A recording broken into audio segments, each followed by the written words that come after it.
වයසට යන විට ඔබේ ලිංගික ජීවිතය නැති වෙලා ගිහින්ද ඔයාගේ තරුණ කාලේ වගේම ප්‍රීතිමත් සහ විචිත්‍රවත් ලිංගික ජීවිතයක් ගත කරන්න දැන් පුළුවන් කියලා දන්නවද?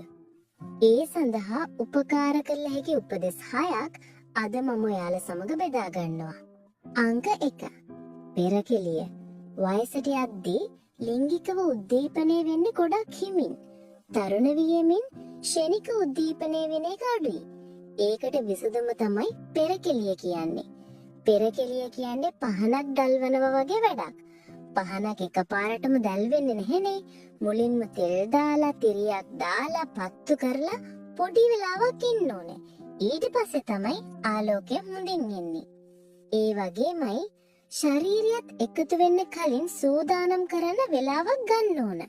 වැඩි කාලයක් අරන් හදිසි වෙන්නේ නැතුව ආදරයෙන් සෙනෙහසින් එකිනෙකා සිප ගනිමින් ස්පර්ශ කරමින් ඉන්න එක තමයි පෙරකෙළියේදී කරන්නේ. අංක 2. උදයට එකතු වෙන්න. ලිංගික ආශාවට වගකීවන හෝමෝනේ වන ටෙස්ටොස්ටෙරෝන් මට්ටම උදෑසන කාලයේදී ඉහළම මට්ටමක පවතී. ඒ නිසා එම කාලය ප්‍රයෝජනයට ගන්න. රාත්‍රියේදී ඔබ වෙහෙසට වගේම නිදිමතින් නිද්දී එකතු වීම අපහසු වෙන්න පුළුවන්නේ. අංක 3. ඔබ ගන්න ඖෂධ පරීක්ෂා කරන්න. මේ වයසේදී අධිරුධිර පීඩනය, කොලෙස්ටරෝල් වගේ දේවල් වලට ඖෂධ ගැනීම සාමාන්‍ය දෙයක්.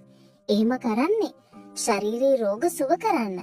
ඒත් සමහර වෙලාවට මේ බෙහෙත් වල අතුරු ආබාධයක් විදියට ලිංගික ආශාව අඩු කරනවා වගේම උද්දීපනයට බලපානවා. පිරිමින්ට ඍජු කර ගැනීම අපහසු වෙන්න පුළුවන්. කාන්තාවන්ට යෝනියේ ස්වභාවික තෙත්භාවය අඩු වෙන්න පුළුවන්. එතකොට එක්වීම වේදනාකාරී වෙනවා.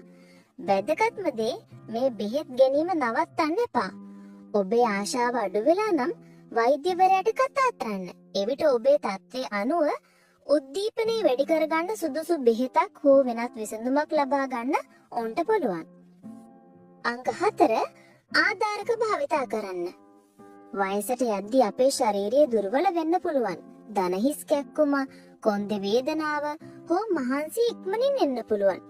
ඔබ චලනය හෝ සමබරතාවය අපහසු නම් ඝනකම් කොට ආධාරක පැටිවෙන ආධාරක භාවිතා කිරීමෙන් ඔබට සහ ඔබේ සහකරුට පහසු ඉරියව් වලින් සිටිය හැකිය.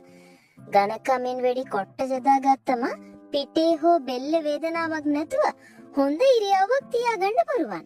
ඒ වගේම අතපය දුර්වල කෙනෙකුට හෝ සමබරතාවය නැති කෙනෙකුට බිමට වැටෙන්නේ නැතුව ශරීරය ස්ථාවර කරගන්න ආධාරක පැටි පාවිච්චි කරන්න පුළුවන්. අංක 5. ලිහිසි තෙල් සහ යෝනි ඊස්ට්‍රජන් භාවිතා කරන්න.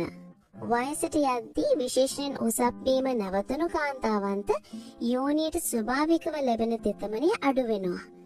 එතකොට එකතු වෙනකොට වේදනාවක් හෝ අපහසුතාවයක් ඇති වෙන්න පුළුවන්.